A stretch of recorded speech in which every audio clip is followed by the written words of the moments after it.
When I sharply snapped back, Michelle scowled at me. Stop leeching off Dad. Hearing Michelle's upset voice, I made up my mind. Oh, it's no use. I gave up in my heart. My feelings for Michelle did not reach her. The emotional bond one was trying to establish with Michelle was severed. Michelle needs to reflect on her actions. She must face the consequences of her actions. And I will tell her the truth. My name is Rachel, and I am 50 years old. I have been married to Alex for 5 years. Both Alex and I had been married before we met each other. I divorced my previous husband because he had an affair. One day when I came home, I found divorce papers from the lawyer in the post. Since then, my ex-husband never returned. I didn't even know where my ex-husband was, but I submitted the response to the court. Since then, I haven't seen or even heard from my ex-husband. We used to argue a lot and weren't very close, so I had expected this to happen someday.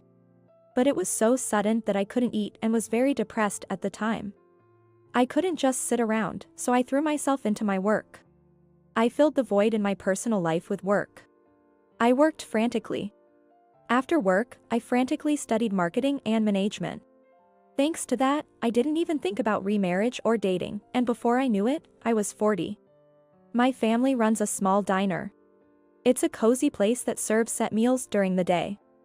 The food is good, plentiful, and affordable, making it popular with the townsfolk. It's a small town, but almost everyone must have eaten our food at least once. In particular, my father's chicken steak is the restaurant's specialty. When Alex proposed to me, I was over the moon, but hearing that he had a daughter made me anxious about the future. Will this work out? The thought of suddenly becoming the mother of an adult daughter was crushing. My buoyant feelings had completely deflated. Now, my heart feels heavy and dark. That's when I got a text from Alex. No rush on your response. I meant every word I said earlier. His unhurried reply calmed my turbulent heart as if the tide was receding. Yes, Alex is serious and kind. He would surely support me through anything.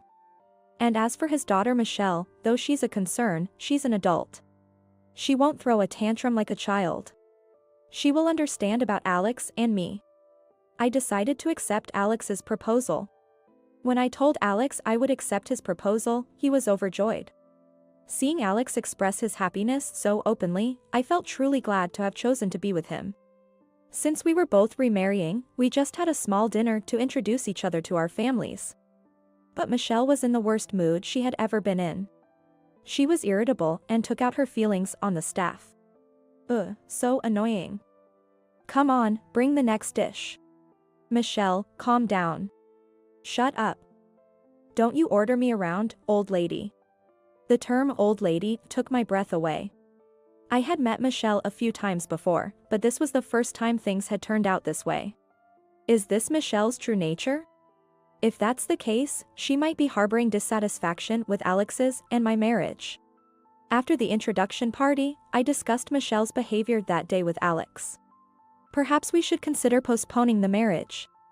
Wouldn't it be better if Michelle sorted out her feelings first? To my words, Alex shook his head. Indeed, Michelle's attitude today was problematic, but she has already moved out of the house, and we won't be seeing her every day, right? Being tied down by an independent daughter forever doesn't seem right to me. Indeed, since Michelle had already moved out, it wouldn't be like we'd see her every day. Alex suggested that being confined for so long during today's introduction party might have irritated Michelle. Normally, Michelle is quiet and not the kind to get angry like that. Please, give Michelle a chance. She's really a good kid at heart. Encouraged by Alex's words, I decided to proceed with the marriage. At this moment, I was determined to marry Alex and live my life with him. Yet, every time I saw Michelle, I was reminded of that incident, which only increased my anxiety. With these worries, I started living with Alex. We bought an apartment located halfway between my company and Alex's. Michelle was living alone in an apartment near her company, so it was just Alex and me living together. The first 2 years passed without incident, and we had a happy time. The only tough part was during the holiday season when we meet Michelle, but other than that, it was peaceful. However, in the 3rd year of our marriage, we faced a significant problem. Michelle moved in with us.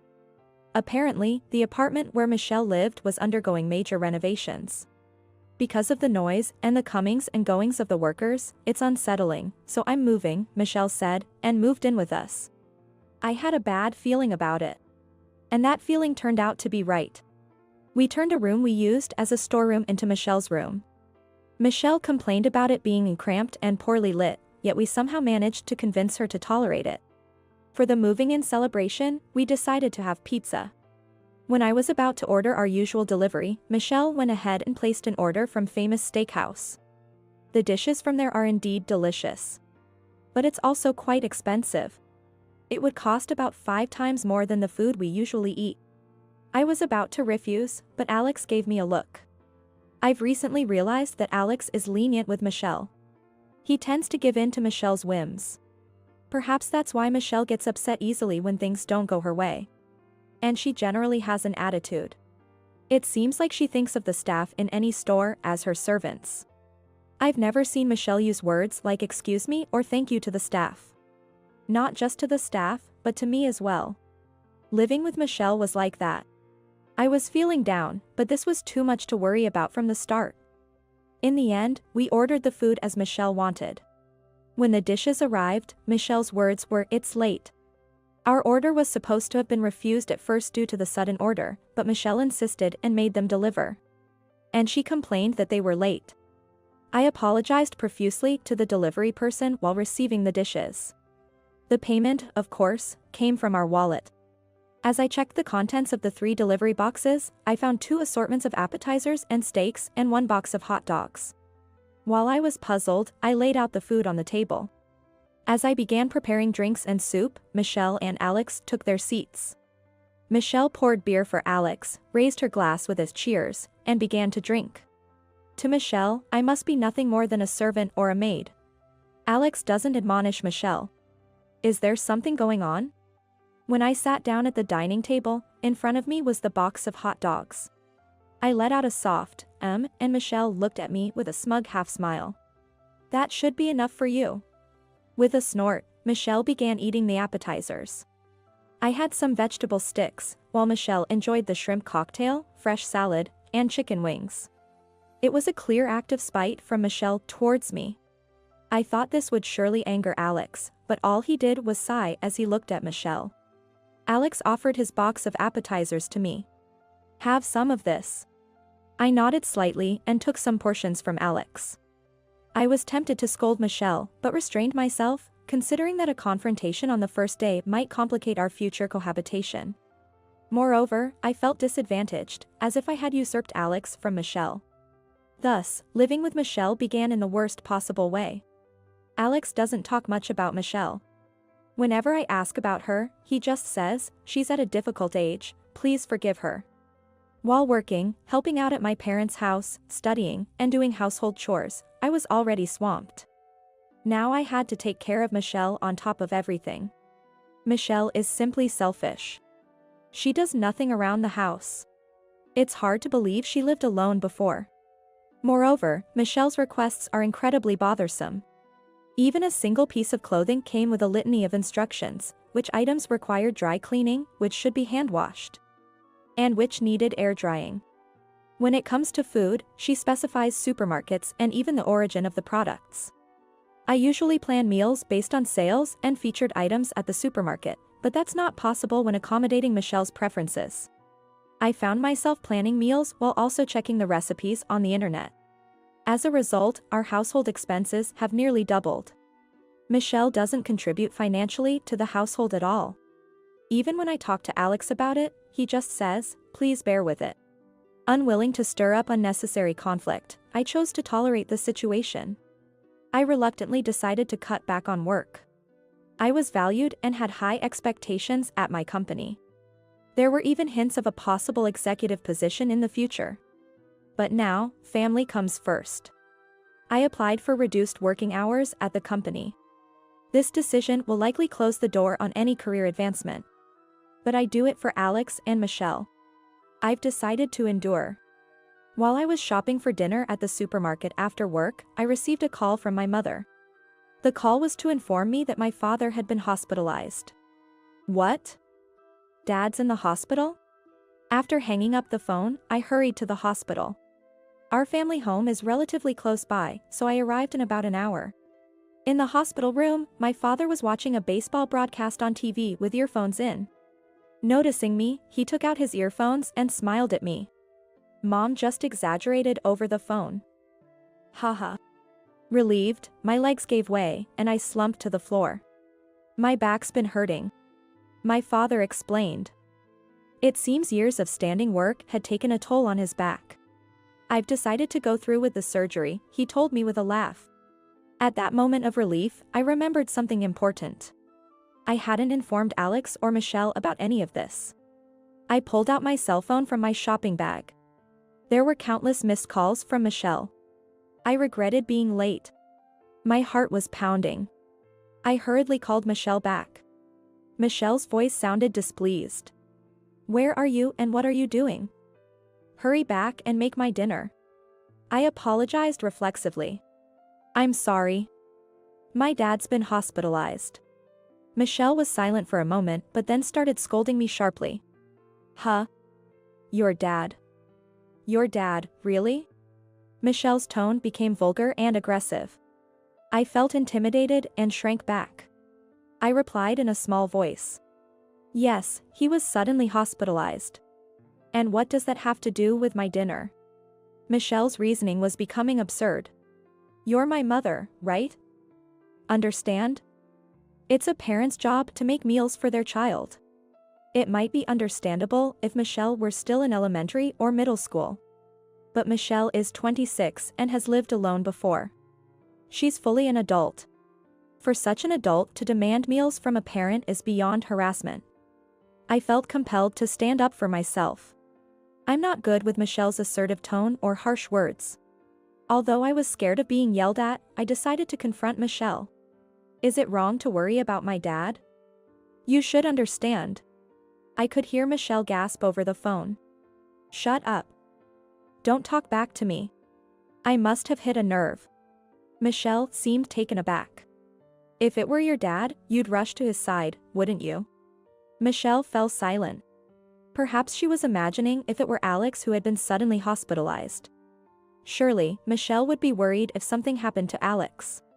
That's what I thought. However, Michelle's response was beyond my expectations. Huh? I'd ignore it if my dad was hospitalized. I was speechless. I wanted to believe it was a lie. Anyway, I said, sorry, but you'll need to eat out today, and hung up. This call made one thing clear to me. Michelle doesn't see me as her mother at all. In fact, she doesn't even see me as a person. She must think of me as a mechanical servant or a slave. Otherwise, she couldn't say such heartless things. It's saddening, but I can't just dwell on sadness. Things can't go on like this. I felt a strong need to take action. Even after my father is discharged, he won't be able to work as before. There's only so much my mother can help with. I need to address the situation at my family's home quickly. Balancing my family's needs, taking care of Michelle, household chores, and work was impossible. I decided to resign from my job. Though the company tried hard to retain me, there was no other way. Just as my father was discharged and we managed to reopen our shop, something happened to Alex. Alex ended up being hospitalized. Moreover, his condition was quite severe. Dr. Anderson, the chief physician, said he might never be discharged. When I informed Michelle of Alex's condition, she reacted nonchalantly and said something unbelievable. Does this mean it's going to cost a lot of money? Michelle seems more concerned about money than Alex's health. What could this mean? I couldn't understand her reasoning. Does Michelle not care about Alex at all? This is not the time to worry about money. Do you understand? I became emotional and retorted. I know that. But if we don't have money, we'll be in trouble, won't we? Michelle pulled out her cell phone and started making a call. Hello, Uncle John? Actually, Dad is sick and has been hospitalized. It seemed Michelle was calling Alex's brother. She was speaking in an uncomfortably sweet tone. So, I was hoping you could help with the hospital bills. Michelle was scheming on the phone, trying to get her uncle to pay for the hospital bills. Then, you can ask Mom about the rest. After ending the call, Michelle gave me a cold smile. I felt a chill down my spine from that smile. So, you'll have to talk things over with Uncle John. Humming a tune, Michelle went back to her room. I was still reeling from Alex's hospitalization when Michelle's actions left me stunned. After a while, I received a call from my brother-in-law. I explained Alex's condition and the outlook for the future. I broke down crying midway, but I managed to explain everything. I also assured him that I would take care of the hospital bills, so he shouldn't worry. After hanging up, I slapped my cheeks with both hands to psych myself up. I can't afford to mope around over this. But bad things continued to happen. After our marriage, Alex was entrusted with managing his parents' company. However, the business began to struggle. The cost of raw materials had been rising for years, leading to higher purchase prices and reduced profits. The company was so strapped that it couldn't afford to pay employee salaries. In the past, Alex's family used to help my family's business, but now the roles were reversed, and my family was supporting Alex's company. With the business in trouble, Alex had cut his own salary. So, I was paying for the hospital bills with my salary. Most of the insurance policies list the company as the beneficiary. Ironically, Alex's insurance money gave the company a bit of a breather during these hard times. In such a difficult time, Michelle lashed out at me. The reason was a photo on my phone of a dining scene at a restaurant. Don't mess around. Using other people's money for such luxury. Michelle berated me with vulgar language and an aggressive tone. The photo was from a time I was asked to sample dishes at a restaurant I visited for work. A client took the photo and sent it to me, but unfortunately, it backfired. You're using our money for stuff like this? Michelle's words made me realize something. It seems she's under the impression that I'm living off Alex's money. The reality is quite the opposite. Currently, I'm the one providing for most of our household expenses. I've repaid all the money I borrowed from Alex in the past, with interest. Michelle's anger didn't subside. It seemed futile to say anything at the moment. Michelle's command, "Get out," compelled me to leave the house. I left a single piece of paper on the dining table. I chose to spend the night at a hotel. It would be useless to explain anything to Michelle. No, if I tried to explain, she might start depending on my money. I wanted to avoid that. I resolved to stick to the plan and take appropriate action. I made a promise to myself. I went to visit Alex's hospital room. I visit every day, but today felt special. Michelle didn't come today either, huh? Alex gave me a sad smile. His smile always reassured me. I'm sorry for being so inadequate. Alex shook his head. It's not that. It's my fault. Michelle turned out this way because of me. Alex began to share something he hadn't told me about Michelle before. Michelle is not Alex's biological child. His ex-wife had an affair, and Michelle was the result. Alex found out just before his ex-wife passed away. Hearing this, Alex felt an indescribable anger. The person most at fault was lying in bed, soon to pass away. He couldn't direct his anger anywhere. Michelle wasn't to blame, and she still thinks of Alex as her real father. His ex-wife passed away without revealing anything about the other man involved. Alex was left with unresolved anger. He couldn't treat Michelle the same way as before and ended up pushing her away. For Michelle, her mother suddenly disappeared, and her father became distant. It's no surprise her personality became twisted. From that point on, Michelle ceased to trust anyone, viewing Alex solely as a financial resource. Since then, I've become nothing but an ATM to Michelle. Alex said with a sad smile. Michelle's selfishness is excessive. Moreover, her disdain for others is over the top. Michelle found out I wasn't her real father when she was in high school. Alex said she didn't seem that surprised. She must have had her suspicions, he added with a sarcastic smile. I explained to Alex what I was about to do. Initially, he looked reluctant. His expression conveyed a sense of skepticism, as if questioning, is all that really necessary? I've already looked into it. If I don't do it, things could get even worse, I told him. If I don't, someone else surely will. Alex closed his eyes, deep in thought. I decided to wait quietly. After a while, Alex opened his eyes. All right. I'll leave it to you. I held Alex's hand. His hand felt bony and had become much smaller. I struggled to hold back my tears. Forcing a smile, I left the hospital room. As I stepped into the corridor, I saw Dr. Anderson. I handed Dr. Anderson a scientific magazine showcasing the latest medical technologies. Please help my husband, I said to him and left the hospital. Now, it's just a matter of taking action. To psych myself up, I slapped both of my cheeks sharply with my hands. This always helps me focus. After spending a night at a hotel, I checked my cell phone for messages and returned home before noon the next day. I could hear the sound of the TV and Michelle's laughter coming from the living room. In the living room, Michelle was watching TV and laughing heartily. It was a rare sight. She's usually in a foul mood, but today she seemed happy. Looking around, I noticed that several things were missing.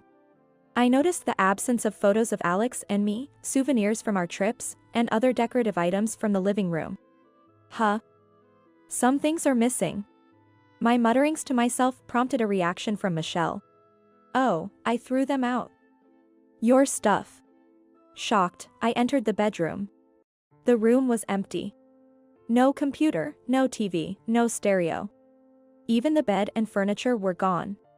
The closet was empty too. I returned to the living room and confronted Michelle. What's the meaning of this? Michelle looked at me with disdain while lying on the sofa.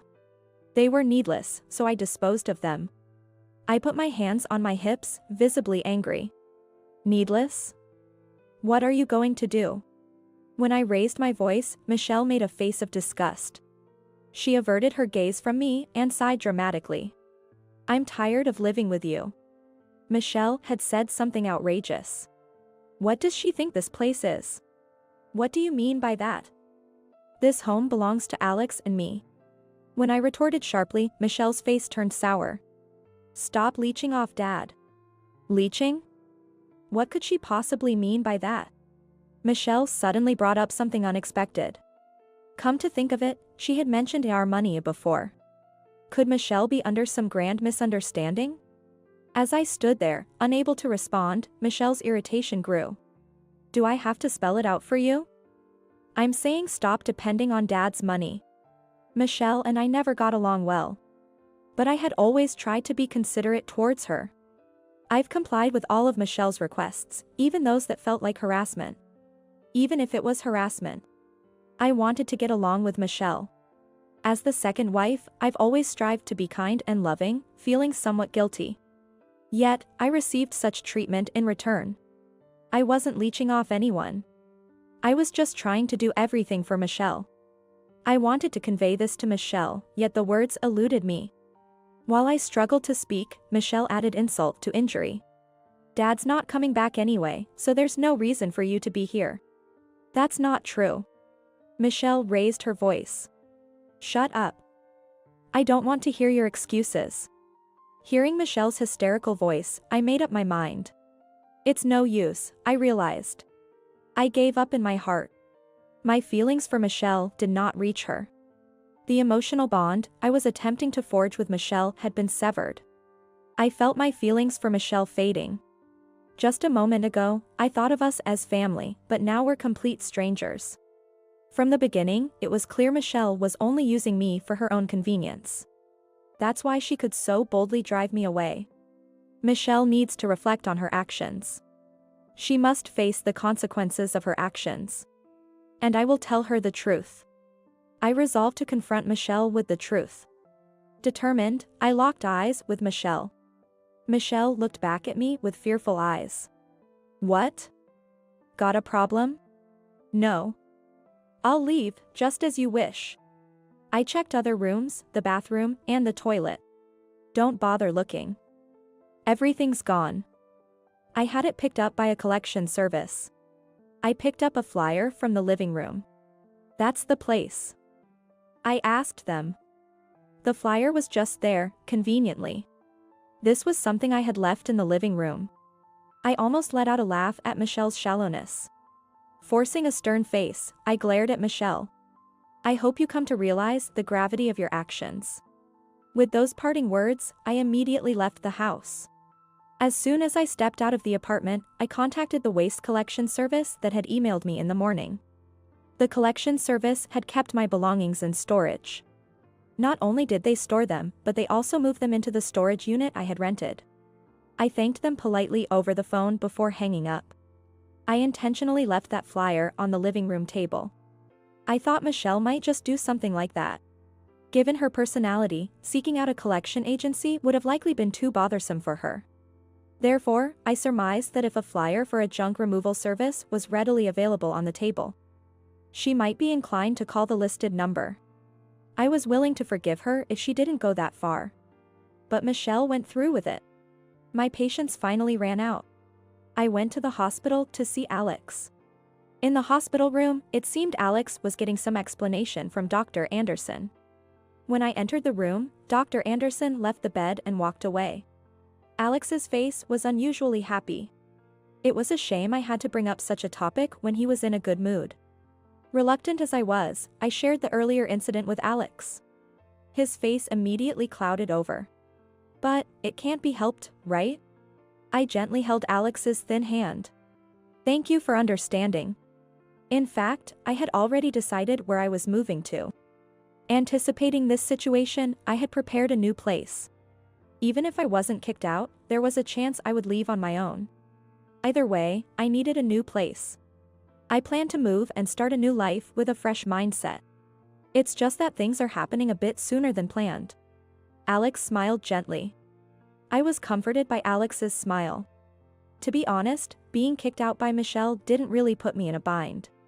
It just moved my plans up by a couple of weeks. But now, I'd have to live in a hotel for 2 weeks. Maybe it's my frugality that makes me think it's a waste. Regardless, I resolved in my heart to be prepared for whatever Michelle might do next. I started taking the actions I had prepared for in advance. Once the move was successfully completed and I had settled down, Michelle called me. As soon as I answered, Michelle's loud voice filled my ear. "You took our money, didn't you?" I played dumb and asked, "Huh? What are you talking about?" My feigned ignorance seemed to infuriate Michelle further. "Don't play dumb. It's about Dad's hospital bills. The hospital just called saying they need to be paid." I was expecting this call around now. "Oh, that," I replied in a deliberately relaxed tone. I purposely hesitated and sighed. "You should pay it. It's not my concern anymore. You have the living expenses that Dad transferred, right? Just pay it out of that." "That's true, but I don't have the bank book or ATM card for that account. Michelle should have the insurance documents and bank books. However, the bank account balance is almost empty. The balance is gone. You must have taken it." Desperate, Michelle confronted me. The more heated Michelle became, the more calmly I behaved. "I didn't take it," I said with a composed face. "Don't lie. Who else could have used it?" I struggled to suppress my laughter. Ever since Alex's salary significantly decreased, there has hardly been any money in that account. A simple bank statement update would reveal this, but Michelle probably hadn't done that. There was just very little money to begin with. Even with this explanation, Michelle wasn't satisfied.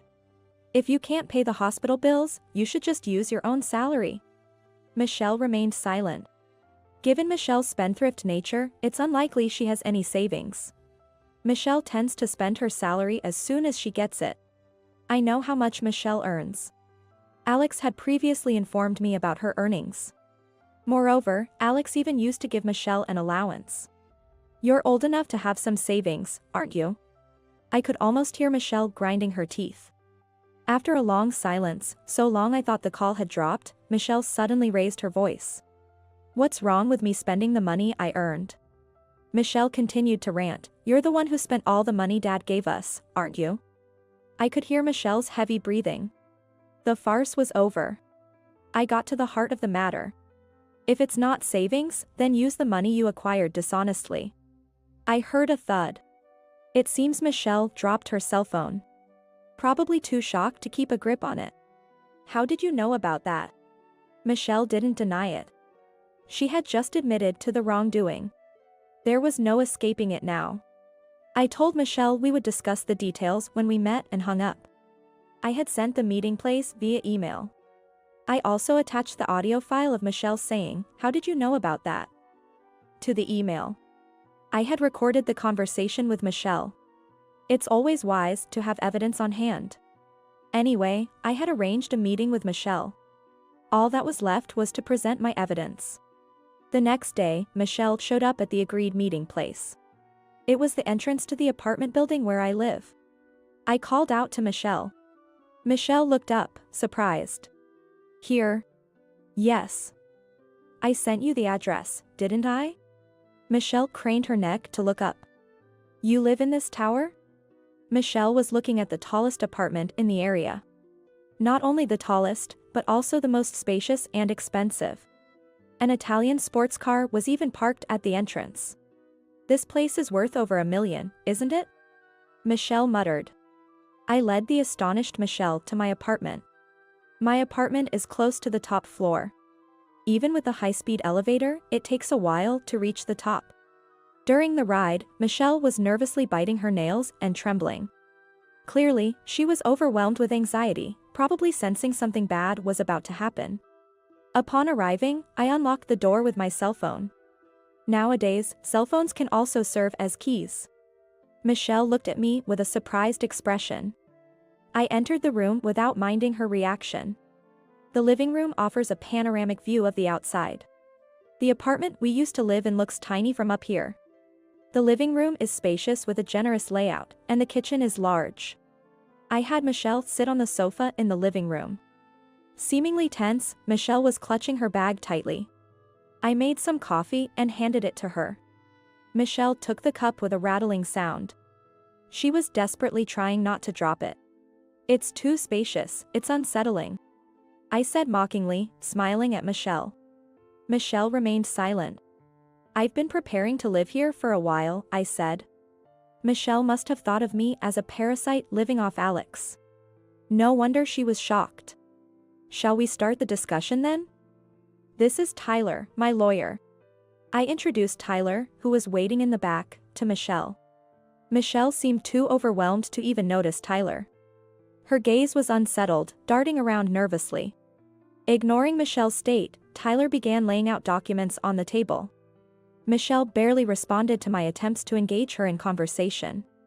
Distracted by the room, she kept looking around. Just when I thought we couldn't have a proper discussion, Michelle mumbled. How could you afford such a penthouse? Figuring she was curious, I answered Michelle. I just bought it, the regular way. Don't lie, how could you afford it?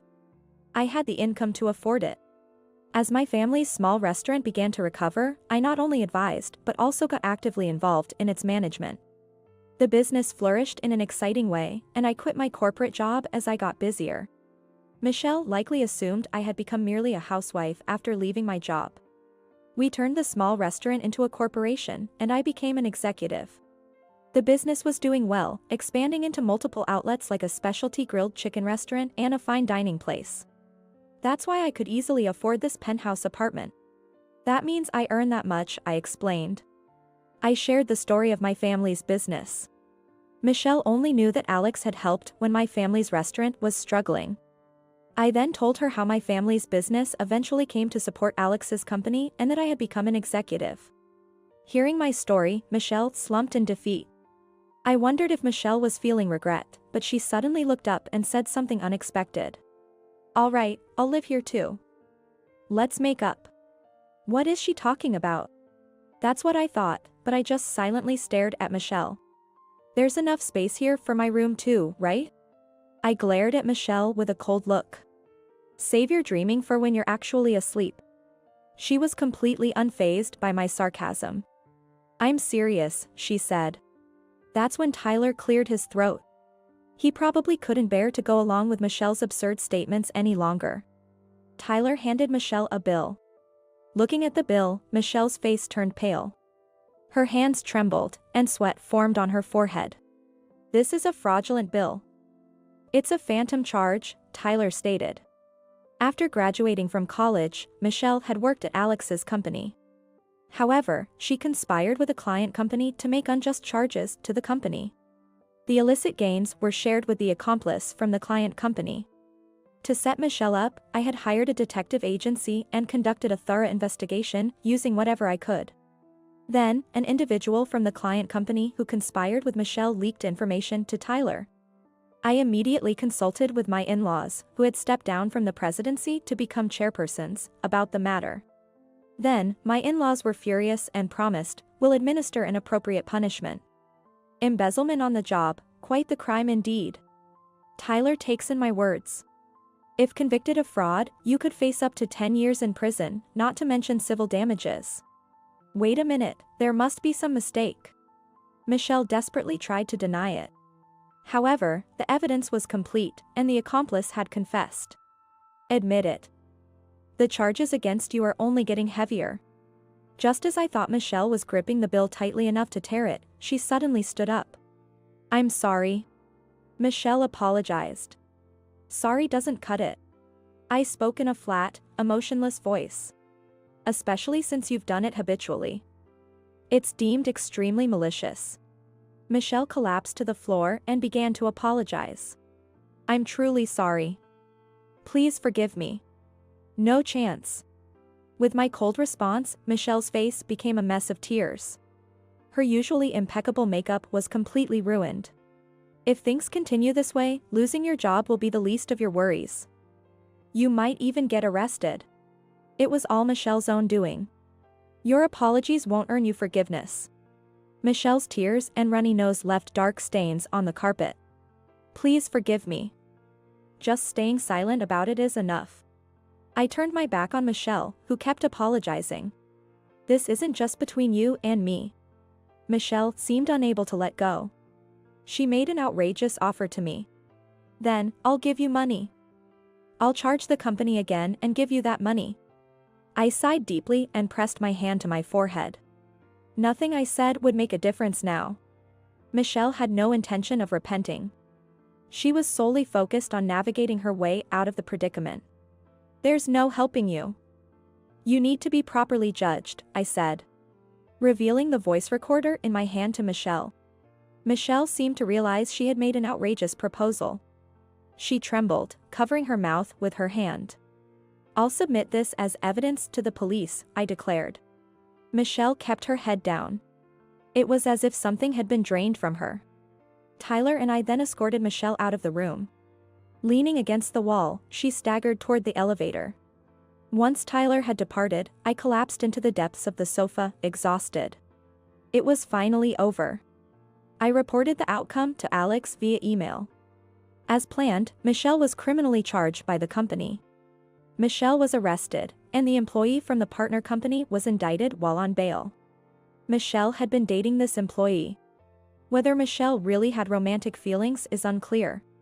It's highly possible she pretended to like him just to use him. Michelle is now detained in a holding cell, awaiting trial. She also faces a lawsuit for damages from the company.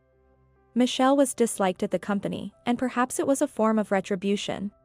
Being the president's daughter, she was exceedingly unpopular among the employees.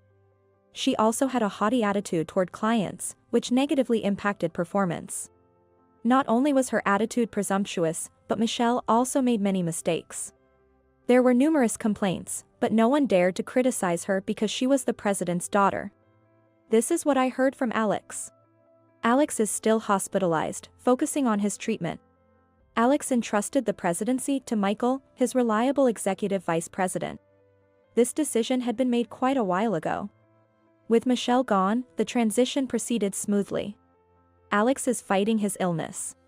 Despite the challenges in obtaining a discharge, a pioneering treatment available in Germany offered new hope. Holding the published scientific journal, Dr. Anderson and I had many discussions. Dr. Anderson understood and agreed, and Alex will soon go to Germany for treatment. Of course, it's private healthcare, not covered by insurance. I'm not worried about the treatment costs. If necessary, I can just sell the penthouse. Alex will surely recover. And he will surely smile at me with that gentle smile again. I can hardly wait for that day.